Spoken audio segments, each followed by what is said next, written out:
آب توش بود. آب تای باشه.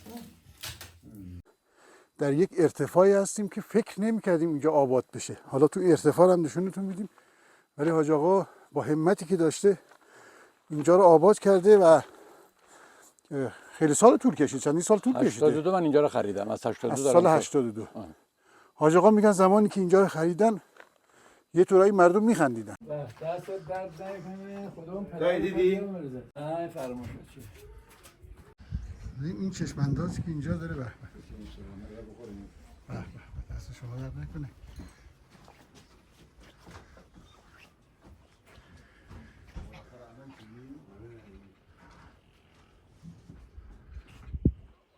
خیلی ساده میدانید قلعه رو تسخیر کنید به شرط دیگه به حرف من گوش بدید. یارو برمیگرده میگه بابا تو یک کشاورز تو چطوری میدانی بعد از اون گذشته یه قلعه رو بفکر میکنم کار نداره من یک راهنمایی به شما میکنم ولی اما دارد اما که بار گردوی من پس بدید. برمیگردیم سمت میتیکومان رئیس. گردو به رئیس محل. حالا یه نفر باید باشه قاشق برداره نقشه بندازه. قشنگ هم میشه.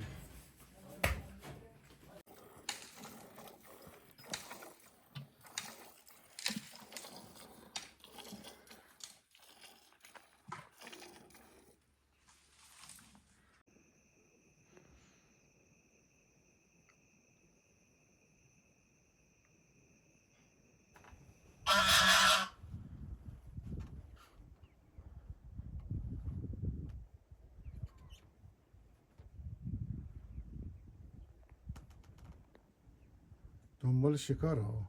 آه دنبال کفترها میگرده.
همشون آب توش بود. آب تای توش کن. سر تو برم.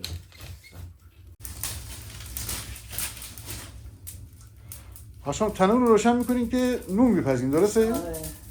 بسیار. خلاص نون. اولی خود نون میپزیم. یه تنور آماده بشه برای کلاس. آها. کلاس خراب نکنه. کلاس خراب نکنه. آره. معمولا این ور نون کلاس درست میکنن. آره نه اولی ذره کمتره نون میپزیم. نون هم میپزیم تا الان دیگه نون نداریم کم میپزیم.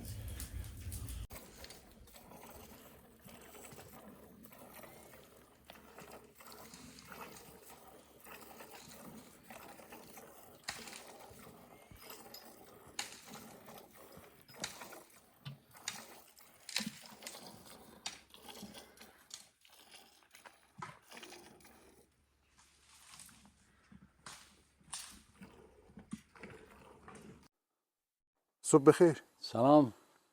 صبح دیدم این ور اونور میکردین و هیزم و آتیش و بله چون ما کشاورزیم بعضی موقع ها که از نظر وسیله تهیه نون که بعضی موقع که از شهر نون نمیارن خودمون اینجا پخت میکنیم که پا شدیم هیزم و وسیله رو اینا رو فراهم کردیم که کمکی به حاج خانم کرده باشیم و تنور آتش کردیم، روشن کردیم که آتش تنور داغ کنه که آماده باشه برای نون پختن. ما الان در منطقه کجا هستیم؟ شما در منطقه رودبار شهرستان بخش غربی روستای هیر در علموت. علموت. بله. و این درخت ها چیه جناب؟ این درخت های آلبالو مجاریه. آها. درخت آلبالوه. بله. یعنی نهالش مجارستانیه. مجارستانی از آلبالوهای دیگر درشتره با پیوند خورده روی درخت. دیگه چی میکارید اینجا آقای قاسمی؟ ما اینجا همون الحمدلله شکر از خدا مسئول داریم. خدا رو شکر.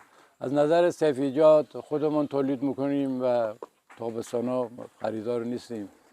خیار و گوجه و از اون گذشته کدو و انگور و محصولاتی که به بازار میفرستیم گیلاس است و آلبالو است و فندق است و گردو است و محصولات عمده ما فندق و گیلاس است. گیلاسه. بله. بسیار عالی. صبح دیدم این کبوترام اومدن یکی یکی بیرون و یک نگاه کردن و حالشون که خوب شد یکی یکی پر زدن رفتن. خیلی هم زیبا بودن. بریم یه چرخی بزنیم با هم. بفرمایید. بفرمایید.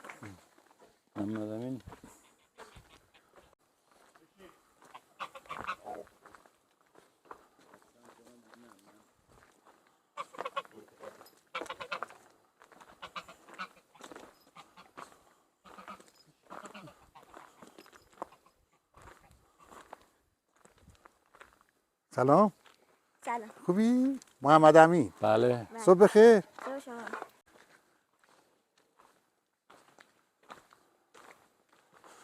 این ابرایی که الان بالا گرفته میاد کم کم میاد پایین دیگه، درسته؟ این بله. از اون بالای کوه شروع کرده بود اول صبح. اکثرا شمال هوا یه مقدار آفتابی نباشه یا باران باشه اینجا هوا یه مقدار خنک‌تر میشه. بسیار. ما الان داخل باغ فندق داریم میریم. بله.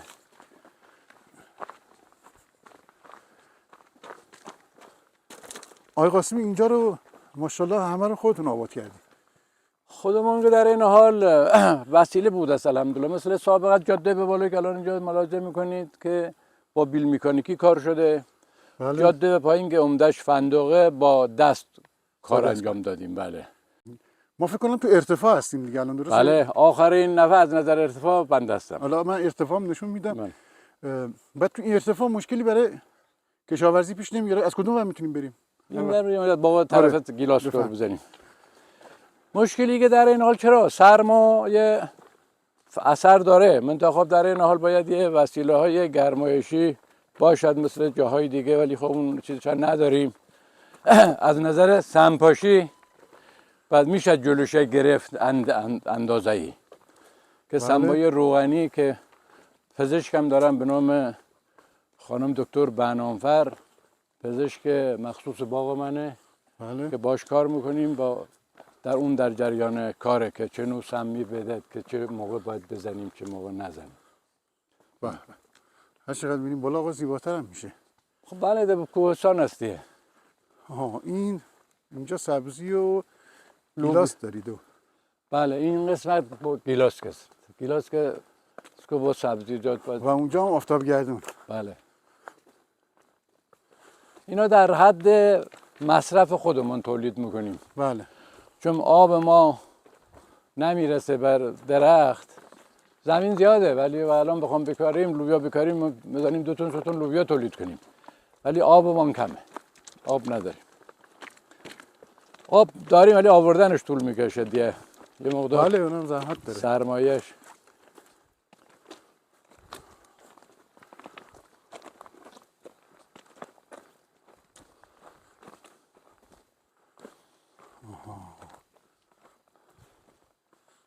زیبا.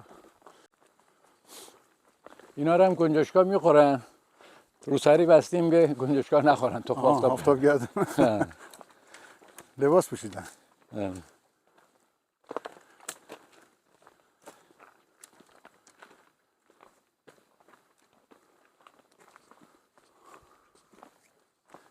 این سال گردو سرما کلا زده. یه دانه گردو نیست.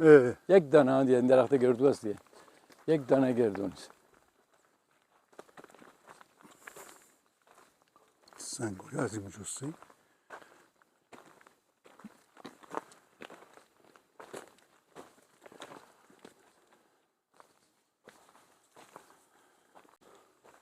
محمد امین تابستونا میاد کمک.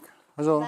محمد امین هم تابستونا میاد کمک. هیچی پنجشنبه جمعه هم که موقع در هفته تعطیل باشن میان به ما کمک میکنن. ماشاءالله. خودشون در قزوین زندگی میکنن. بله. محمد امین یکی از شاگردای فعال و خوب مدرسه است. ماشاءالله. بسم الله الرحمن الرحیم. فیروز قاسمی از روستای هیر، علموت غربی. و کارتون چیه جناب؟ کشاورزی. یه خود راجع به هیر صحبت کنید. تاریخ هیر، حالا مردمش، فرهنگش، سنتش، چگونه مردمانی هستن. هیر یک روستای بزرگ منطقه استان قزوینه در بخش رازیمیان که و علموت غربی. مردمای باسواد، سختکوش و افرادای باسواد و از اون گذشته باهوشی هستند. من یه هفته بودم اصلا درخت‌ها این همه داره خشک میشه. آب نخورده درخت‌ها. توجه نکردی. قول داده بودی درخت‌ها رو خوب بررسی کنی. مدیریت ضعیف است. خب کم دیر شده. الان درست رو دیر شده. درخت‌ها دارد برگاش همه پژمرده است، آب نخورده. مسئولیت درخت خشک شد من یخه کی بگیرم. این درختی کاشتیم از اول میدونی چطور کاشته شده؟ توضیح بدید. این درخت از چالایی که اول کندیم زمان سابق پدر من ایناد اون موقع ها با دست چالای درخت میکندن، درخت میکاشتن. بعد دیدیم چون این قسمت از نظر خاکی ضعیف بود، سنگلوغ بود، بیل میکانیکی گرفتیم، بیل میکانی آوردیم، با بیل میکانیکی کار کردیم. هر یه درختی کاشتیم 2 بار با بیل میکانیکی با اون چنگالش در آورده خاکش ریخته بیرون. بعد ما روی خاکا سنگا را جدا کردیم، خاکا را گرفتیم آوردیم. بعد از چون خاک اینجا کمه از شارود ماسبادی آوردیم، با خاک قاطی کردیم، با برگ درختها قاطی شده، ریختیم چاله را گودی پر کردیم. بر مبنای 15 سان 20 سان مونده که پر شد درخت گذاشتیم و دورش ریختیم خاکش، بعد آب ریختیم. یواش یواش الحمدلله درخت به بروری رسیده. درخت چی حاج آقا این؟ گیلاس. در یک ارتفاعی هستیم که فکر نمی‌کردیم اینجا آباد بشه. حالا تو ارتفاع هم نشونتون میدیم. ولی حاج آقا با همتی که داشته اینجا رو آباد کرده و خیلی سال طول کشید. چندین سال طول کشیده. 82 من اینجا رو خریدم. از 82 از سال 82. حاج آقا میگن زمانی که اینجا رو خریدن یه طورایی مردم میخندیدن. اهالی. بله. که این خشک خالی و این خونه، این کوه و جنگ چیزو بدون آب و علف میخوای چیکار کنی؟ البته طبق همه چیزش به هر حال قانونی خریداری شد و در واقع کار شده. اینجا دقیقا میخوریم به این سینه کوه. بله. این قسمتش هم که از اون گذشته اگر از چیز استفاده بهینه بخواد بگیره، چون یه سرمایه هنگفت بزرگی خداوند در دل این کوه قرار داده، چون همه این سنگا از نظر ماسه‌شویی به خود دستگاه بزنی میشه، برای جاده سازی میشه بعد این بگیم که صخره خدادادیه که حالا چندین سال است اونم که نمیشد برآورد کرد. در ذهن ما نیست که بله بدانیم حدس بزنیم چقدر طول این صخره است.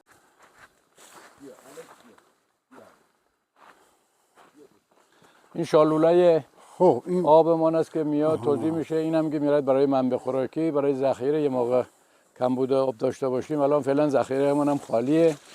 آقای قاسمی جان برای من جالب آب اینجا که آب نداره درسته؟ نه تو این کوه آبو چیکار کردیم؟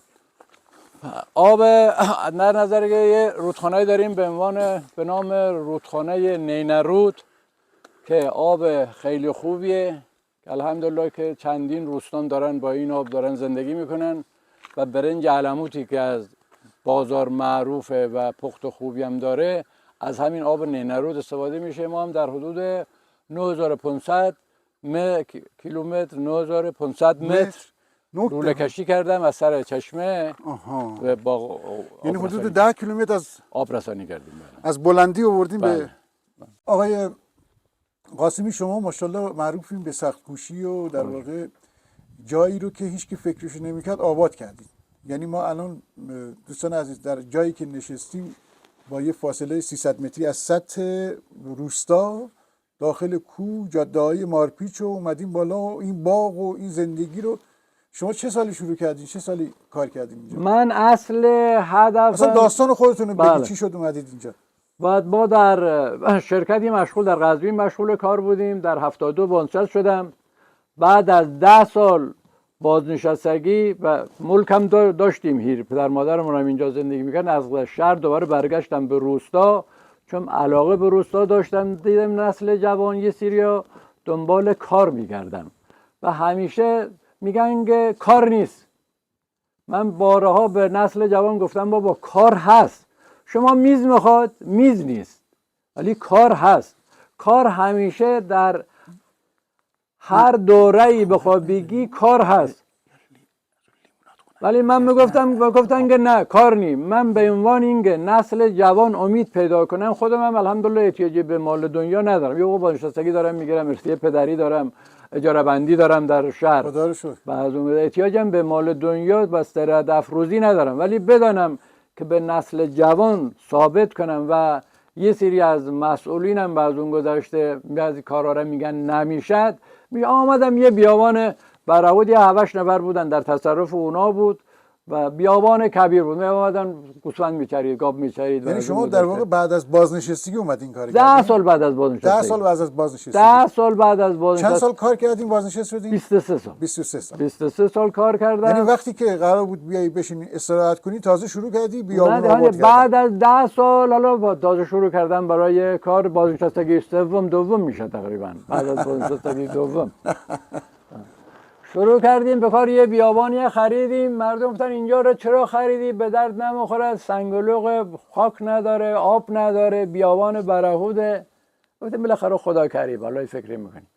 بعد ما طرحی که بعضی حاج آقا نصیری بود خدا رحمت کنه، یه طرحی داشت که بخواست آب رسانی کنه برای کل روستای هیر. من تا یه سریا حالا دیدشان کم بود یا مخالفت بود و از اون گذشته نذاشتن این کار به اتمام برسه. کارشکنی کردن. اون بنده خدا نتونست کار انجام بده. ولی نقشه هایی که مهندسین آمده بودن کشته بودن برای آب رسانی و برای یه سری از کارهای دولتی ادارجات اینا را اکثرش من در جریان کار بودم. بعد با منم خیلی در ارتباط بود و منم احترامش داشتم. بعضی کارا رو با من مشورت میکرد، انجام داد و اون بنده خدا رو نذاشتن به کار ادامه بده، فوت کرد. بعد یه سریا بعد از فوت اون حاج آقا شروع کردن به لوله کشی از سر چشمه وگل، رودخانه نینرود. ما هم بعد از 10 سال این زمینه خریدیم و دیگه مردم نبودیم ما چه کار میخوام بکنیم. بعد از اینکه زمینه خریدیم 82 زمینه خریدم، 82 هم رفتم بعد اون گذشته برای پیگیری همین آب. یعنی آب نداشت اینجا اصلا. نه بیابان و آب نداشت اصلا. آفتاب میگیره آب نداشتن که اون زمانی که خرید کردی اینجا مردم چی میگفتن؟ میگفتن چرا خریدی؟ عقلت کمه، از شهر آمدی بعد گذشته تو روستا عقلت از دست دادی، استراحت کن، بازنشسته شدی اینا. بعد من اونجا هدفم این بود که به نسل جوان توصیه کنم که بابا بیکار نشستن تو خانه جواب نمیده. جواب نمیده. فعالیت باید کنی انسان بعد اون گذشته جواب بده. اگر بعضی افرادای سن پیری رسیدن میگن ما چیزی نداریم. یعنی شما اومدید تو خود روستام نه، یعنی 300 متر بالاتر تو کوهستان، دقیقاً تو این صخره که الان نشون میدیم اینجا رو خریدیم. اینجا رو خریدیم، بعد شروع کردیم آبرسانی کردیم. آبرسانی هم رفتیم دیدیم و یک سرمایه اون موقع 15 13 14 میلیون تومان خرج کردیم. پول هم نداشتیم. یه دوستی داشتیم تو جاده کشاورزی، رفتیم حال افعال و اینور آقای قاسمی کجا اینا، یه ازش گلایی کردم، گفتم بابا گفتم همین الکی دوستی ماست، این همه اعتبارات میاد، یک قرار نگفتی حاجی ببرین اعتبارات خرج. گفت اتفاقا 10 میلیون تومان برگشتی داریم، بیا این 10 میلیون تومان بدم به تو. ما هم که از خدا خواسته 10 میلیون تومان گرفتیم و شروع به کار کردیم که 13 میلیون تومان برای ما هزینه برداشت. اون موقع آبرسانی آوردیم، همین آب آوردیم و از اون گذشته تو سر ملک مردم متوجه شدن که بابا بالاخره این سنگلو یه روزی به پول میرسه. به پول میرسه. بعد از اون موقع بله 82 لوله رو آوردیم که سال همون 82 یه مقدار یه قسمت از زمینا رو آباد کردیم، مختصر لوبیا کاشتیم. از 82 بیمورم که شروع کردیم فعالیت میکنیم. الان الحمدلله داریم کار میکنیم.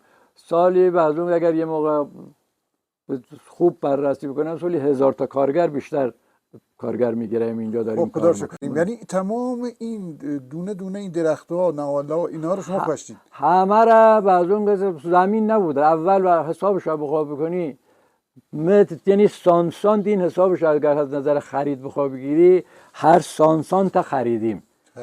درست در نرخ کارگر گرفت. یعنی کارگر روزی 5 تومن اون موقع ما اینجا خریدیم، کارگر روزی 5 تومن بود، الان شده کارگر روزی 1,500,000 1,200,000. هنوزم داریم کار میکنیم.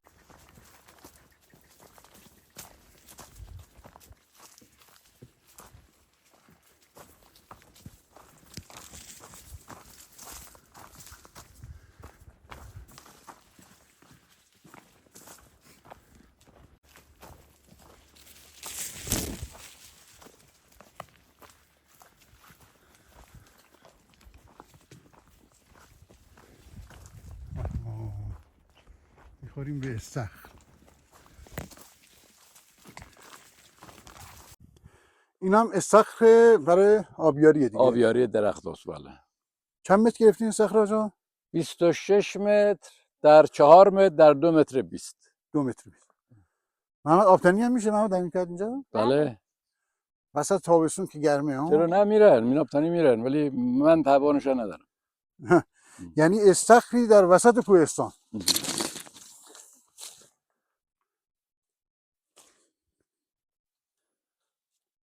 تا جالب اینجاست که همه این چیزا رو مسائل رو همه رو با مال آوردیم. جاده‌ای وجود نداشت. اون موقع جاده نبود، همه رو با حیوان همه رو با مال و آوردیم، بعداً جاده زدیم. میریم صخره نوردی.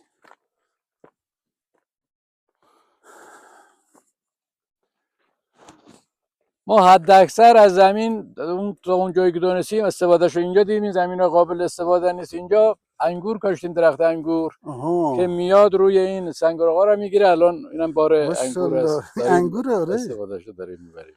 انگور شانی هم هست ها؟ نه این یه نوع انگور ما میگیم سیابرهو. سیابرهو. بله. هم خانواده تقریبا شانین دیرتر میرسه.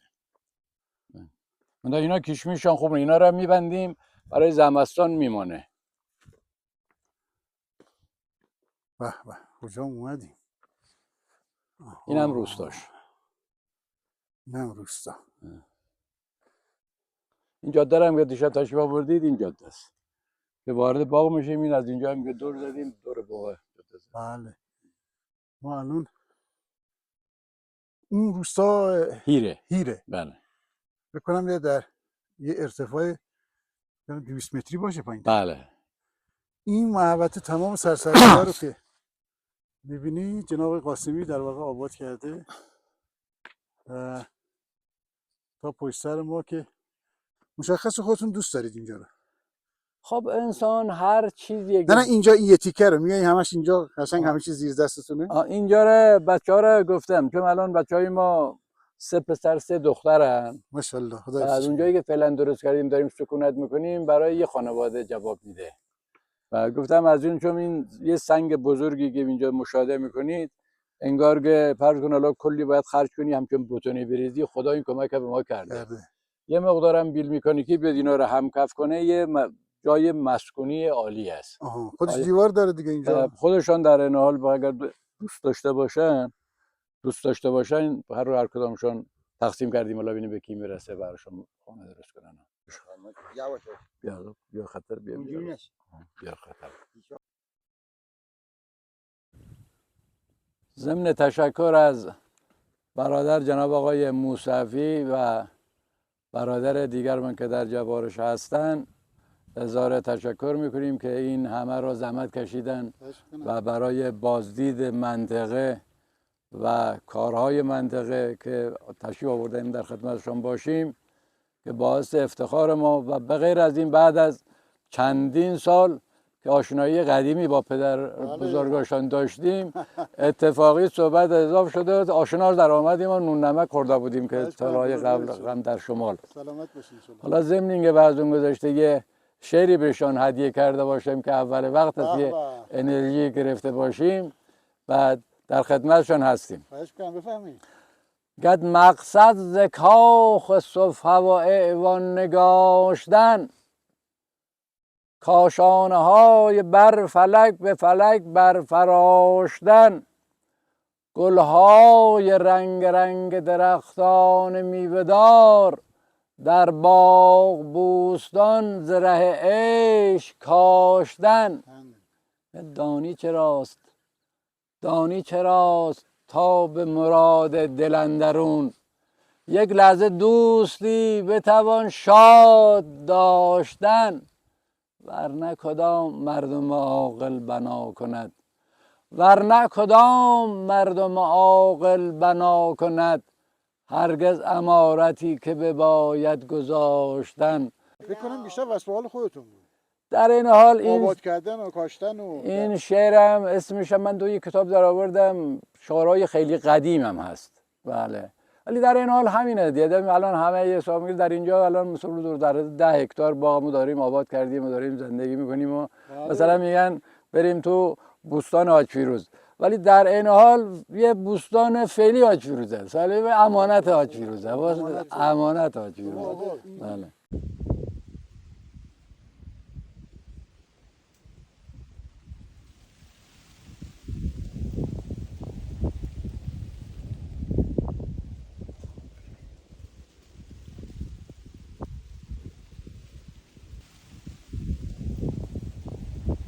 اون تپا همه انگور دارد، نه انگور رو نشید.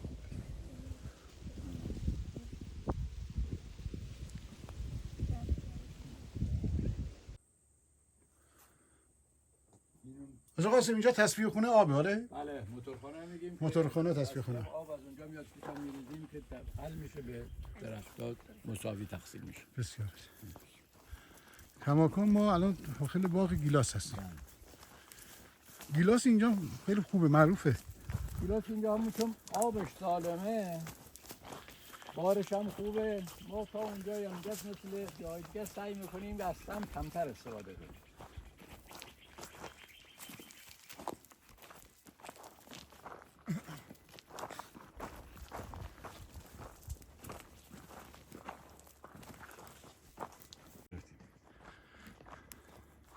این جاده به پایین از 2 نفر دیگه خریدیم، جاده بالا رو هم از 2 نفر دیگه، از 5-6 نفر کلی مجموعه رو خریدیم. این جاده اصلیه دیگه. بله. در واقع منتهی میشه به منزل آجا. ما این بالا باغ گیلاس. چند سال طول کشیدیم به این وضعیت رسید؟ من 82 خریدم. 82 شروع کردیم لوله رو خواباندیم برای آب. 83 شروع کردیم لوله رو زیر خاک کردیم و نهالکاری رو شروع کردیم، هنوز هم مشغول کاریم. این چیزی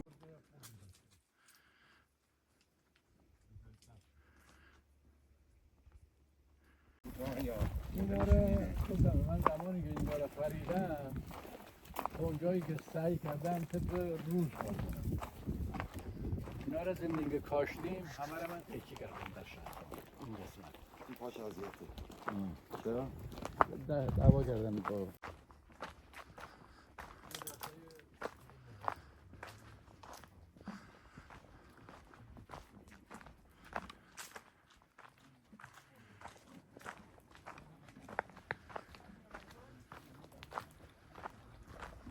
تشنش شد سگه.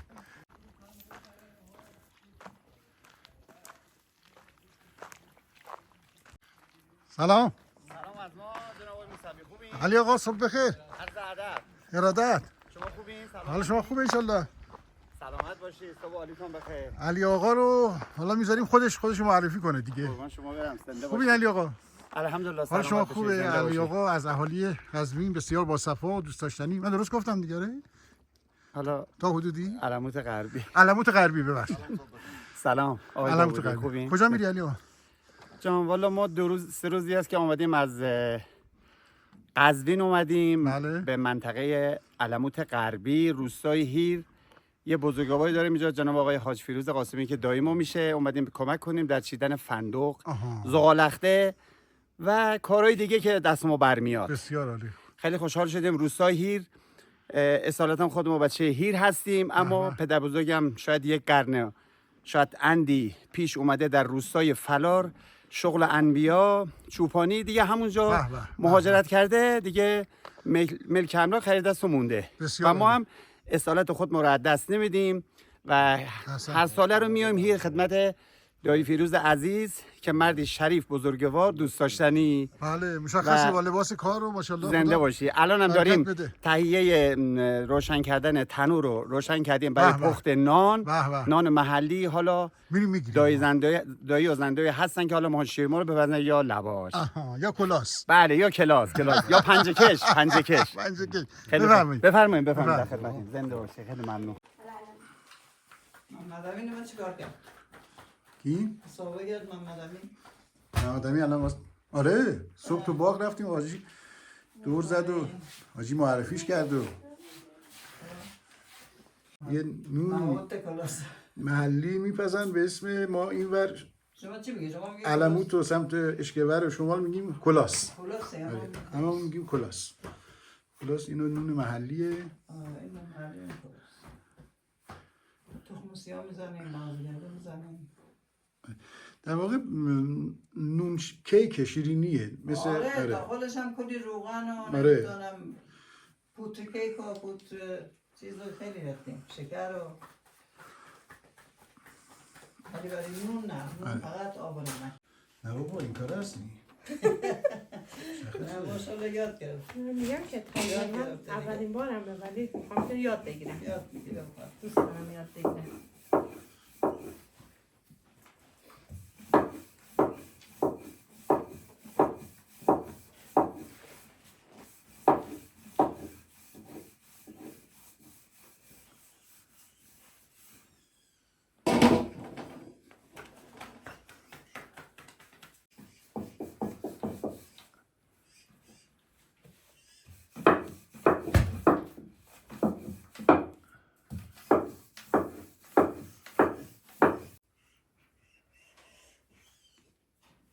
آقای مدانن اینجوری دست برن تو آتش؟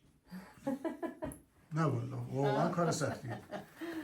یعنی من موندم چرا تو هر زندگی که ایرانی همش کارهای سخت برای خانم هست. همونه بگو. یعنی اعتراف میکنم.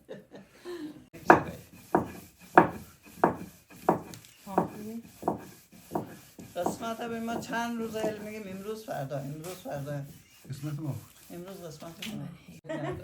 ولی اونو نمیگیره که نه قشنگا رو میگیره. آره اونو باید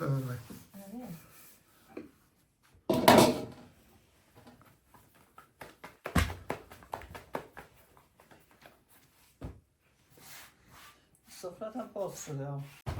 مساعدم کن. خب محمد امین چی آوردی؟ ازم خمیر برای کلاس. برای کلاس. آفرین. مادر بزرگ محمد امین کمک میکنه آره؟ ماشاءالله خیلی. ماشاءالله مشخصی رو درسش هم زرنگی. خیلی ماشاءالله. ایشون هم نوتون میشه؟ بله خواهربردارم. خواهربردارین چرا معرفی نکردین؟ خانم خیلی خانم خوبی. بله ایشون هم درسان. اونم ریخت. آره.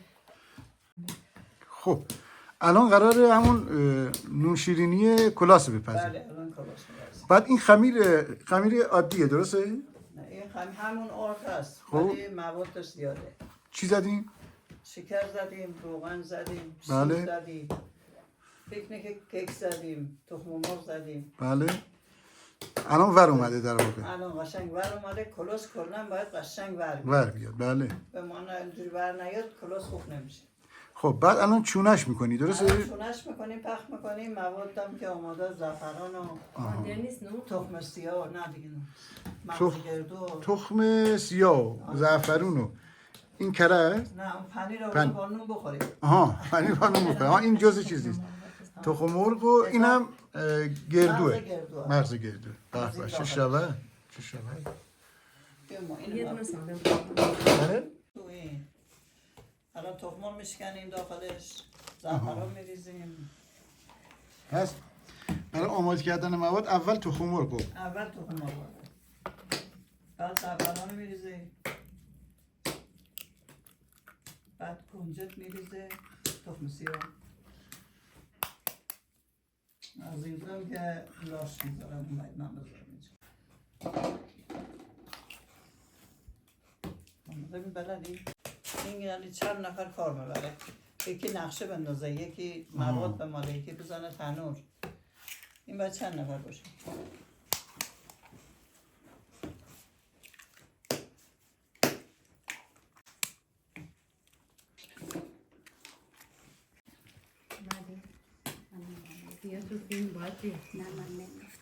کجا میخواد؟ دست شما در نکنه. این هم سعیه.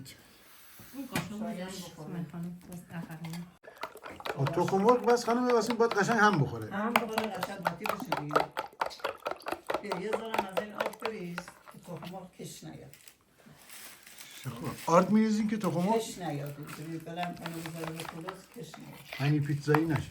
آره سیبیلش کش نیاد.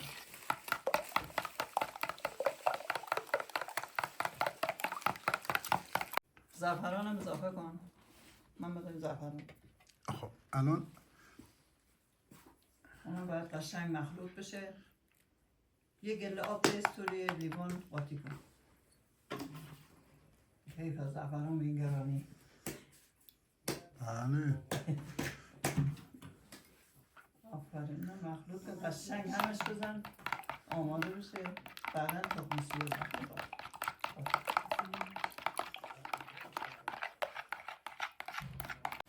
الان مثلا تخم سیاه. تخم سیاه چیه این؟ تخمایی بزنم، پنیر رو نمیدونم این چیزا رو میزنم. هم تخم سیاه بهش میگن؟ آره تخم سیاه میگن. هم سیادانه میگن هم تخم سیاه. آها سیادونه هست این. سیادانه هست ولی ما میگیم تخم سیاه. آها. بعضی هم میگن سیاه تخمه. سیاه تخمه. آره. الان دی همه شهرشون میگن تخم سیاه. این خود طعم و آره میاد دیگه. این دیگه آماده است. این دیگه آماده. آره اون دیگه آماده است. خب گردو که اضافه میشه؟ گردو الان من باید بریزم داخلش که بزنه به تنور. بله. الان من باید پخت کنم قشنگ گردو بریزم.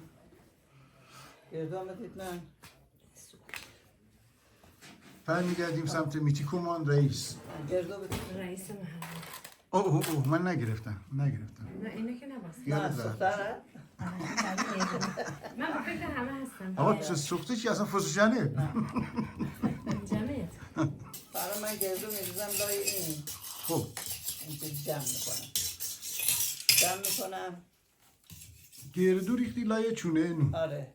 خب منم چیزش میکنم، پختش میکنم. بله. الان یه نفر باید باشه قاشق برداره نقشه بندازه. نقشو نگاه بده. کجا ما نقشه بزنیم؟ مامانت رفته، مامانت باید بپخت کنه. مامان میگه اونجا برم پذیرایی کنم. از کی؟ نمی کی اومده؟ نه آقای داوودی پذیرایی نمیخواد. نمیخواد دیگه رو او بیاد. آقای ما داوودی همه بود. کارا رو بلد میخوادیم. نمیخواد. حالا بده ببینم شاید بتونم. بیا حالا من میزنم. قاشق داری؟ آره. پایه قاشق اینجا کوچیک. این الان داخلش گردوه. این داخلش گردوست. من جوری تخته چی میشه؟ آها. یه نقش نگاری هم میزنیم و آره. که این مایه هم بهتر روش میشینه دیگه. آره. اینجا خوبه؟ آره من اینه گوش میکنم همینجوری قشنگ بیرون نریزه. اون خاکیه بسنم کدوم؟ اون خاکی یه دستمان بگیر. قشنگ هم میشه.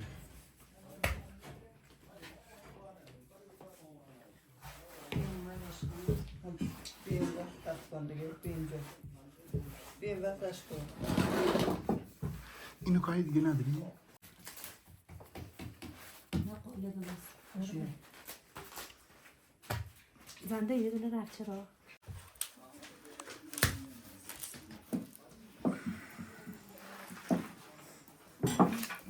باق کردن دیگه. با کرد نه بابا ناراحت چی بشم؟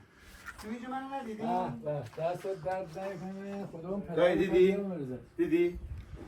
احسن بعد چیز آبرومندانم هست. من اونها گفتم دایی نگاه. دلخوره بودم گفتم این موقع نه این همه گفتم خودمو با آقای خلیلی راضی باشیم دایی جان. نه فرمایش چی خیلی عالی زغال اخته باقی. آره و این چشم‌اندازی که اینجا داره به به دست شما درد نکنه.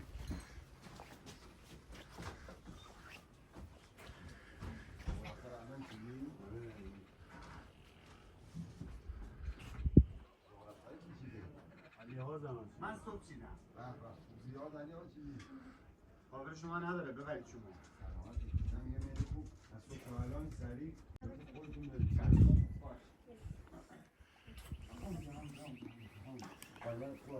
نه رفیق داریم هلندوزه سمت شبه گیم علموت بعد از چند تا ساخت سریال و فیلم و حالا تاریخی که ما داریم یه قسمتی به قلعه علموت حسن صبا یا قلعه لمسر راجع به اینای خود ما صحبت کنیم. قدیمی ها چی صحبت هایی میکردن راجع به این قلعه؟ اطلاعاتی که ما راجع به قلعه حسن صبای لنبسر که بالا دست رازیمیان است اطلاعاتی که داریم به دست یک افراد شمالی تسخیر میشه. بعد اینا یه مدتی بودن که علموت که تسخیر کنن نمیدانستن چه کار کنن تا بدانن علموت تسخیر کنن و بگیرن. یعنی زمانی که حسن صبا اومده بود تو منطقه زمانی که حسن صبا بوده است اینجا که این قلعه وجود داشته یا گرفتن. بعد یه سر گردنه صاحب یه رازنایی بوده است که یه رازنی بودن منطقه چاربدارا افرادایی که میرفتن مسافرها را لخت میکردن. یا آقای روستایی به نام فیروزنامی از هیر میرفته برای گیلان که بار گردو داشته است که که ببرد گیلان از گیلان برنج بیاره برای معیشت زندگی که سابق برنجکاری علموت کم بوده به جای الان اینجا پنبه میکاشتن برنجکاری نبوده پنبه میکاشتن برنجش از شمال می آوردن که پیاده میرد با قاطر و از اون مرفتن بار می آورده اینا. سر گردنه که رازنا این آقا را میگیرن بار گردوش میگیرن. هرچی میگه بابا این بار گردو خرج سالانه زن بچه من میخوام برم برنج بیارم اطفالم از اینا میخندیدن مسخره کردن. بعد میگه با رئیس شما کیه؟ رئیسشان معرفی میکنه الان تو ذهنم نی ولی یه کتابی است به نام رازمیان بهشت پنهان در اون کتاب نوشته شده. حالا من اون کتاب در دست نیست که اون اسم رئیسشان بگم چی نبوده. بعد اینا میبرن پلوش و رئیسشون اینا تحویل میگیرد و میگه ما یک کاری داریم یه راهنمایی کامل میخوام چه کار کنیم که قلعه را تسخیر کنیم و بله بگیریم. قلعه تسخیر ناپذیر بود. تسخیر ناپذیر بوده. الانش هم میام قلعه خیلی سخت ناپذیر بوده. بالای کوه گرفته بود دور پرش هم چهار طرفش هم همش برجایی دارد که سرباز بوده چهار طرفش هم مهار بوده. این میگه کاری ندارد خیلی ساده میدانید قلعه رو تسخیر کنید به شرط دیگه به حرف من گوش بدید. یارو برمیگردن میگه بابا تو یک کشاورز تو چطوری میدانی بعد اون گذشته یه قلعه رو بفکر میکنم کاری نداره من یک راهنمایی به شما میکنم ولی اما دارد اما چه بار گردوی من پس بدید. بعد بار گردوش پس میداد و خیلی تحویل میگیرد و میگه چیکار کنیم؟ میگه شما افرادای منطقه علموت همیشه با شمال شادن و از اون گذشته این ساز سنتی و رقص و آواز و هنوزم هست این آداب و رسومات دارن مردمان شادی هستن. و شما پایین دست قلعه یه رودخانه است اونورش هم چند تا چیز دارد کوه ها نام دارد کفتر تپه میگن و شاه تپه میگن و دو تا کوه هست. برید روبروی قلعه، اونجا ساز و دهل رو شروع کنید به زدن و رقص و آواز اینا. سربازای اینا میبینن اونجا ساز و آواز و بعض این برنامه است، میان برای تماشا. یکی دو تا سرباز دیگه هم اینجا میمانه، بالا میمانن. شما از پشتم نیروشو نبیارید اینا رو، و از اون گذشته یا زنده میگیرید یا میکشید و قلعه راحت بدون خونریزی تسخیر میکنید. اینا همین کاره کردن. وقتی آمدن از اردشال و از اون گذشته رد شدن اون مسیر، روبروی قلعه هست این پایین دستشان، اونجا شروع میکنن برای ساز و دهل زدن و رقصیدن و آواز خواندن و سربازای اونجا میبینن بله پایین جشن و سرور و آواز و بزنه بکوبه، اینا ول میکنن میان برای جشنشان شرکت کنن. که کارم که از پیش برنامه ریزی شده بوده، یه سری نیرو هم که از پشت قلعه حمله میکنن، میرن بله 3-4 تا سرباز، این 3 تا سرباز هم حالا میگیرن، زیاد توی کتاب نوشته نشده، میکشن یا اسیر میکنن. قلعه را به راحتی تسخیر میکنن. پس با این تفاسیر و اون چیزی که تو تاریخ هست، این قلعه وجود داشته، یعنی قبل از حسن صبا وجود داشته. حسن صبا در واقع تسخیر میکنه این قلعه رو، اونجا ساکن میشه. خودش که فکر کنم بودن 850-900 سال پیش میشه، قلعه فکر کنم بیش از 1000 سال بود. ولی در اون من زیاد اطلاعات دقیق ندارم، ولی اینم که الان من به شما دارم صحبت میکنم، اینم در یک کتابی است به نام نقل قول شده. بله نقل، تو کتاب نوشته. کتابش هم من دارم، من تو رو دست ندارم.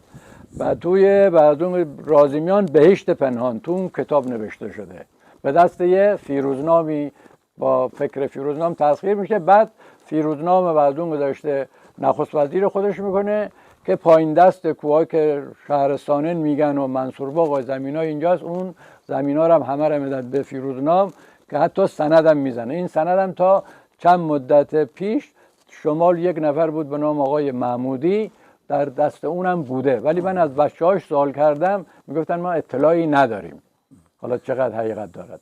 او در زمان قدیم هم در واقع رفت آمد این ور بوده دیگه، از علموت به سمت اشکبارات. بله در زمان قدیم حتی خود قزوین هم جزء استان گیلان بوده، مرکزش هم رودسر بوده. بله. مرکز حکومتشون هم رودسر بوده، قزوین هم جزء استان گیلان بوده. بعد یواش یواش حالا از چه برنامه جدا میشه. تقسیمات شد. بله.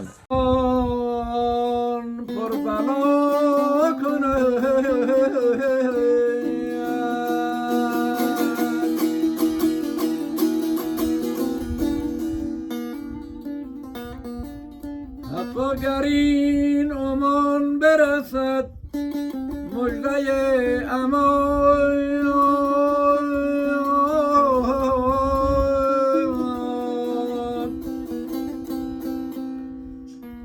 گر سالکی بعد امانت وفا کند،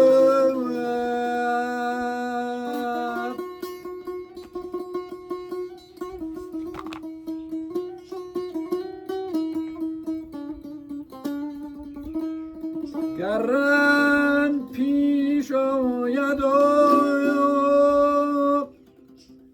گر راحت ای حکیم،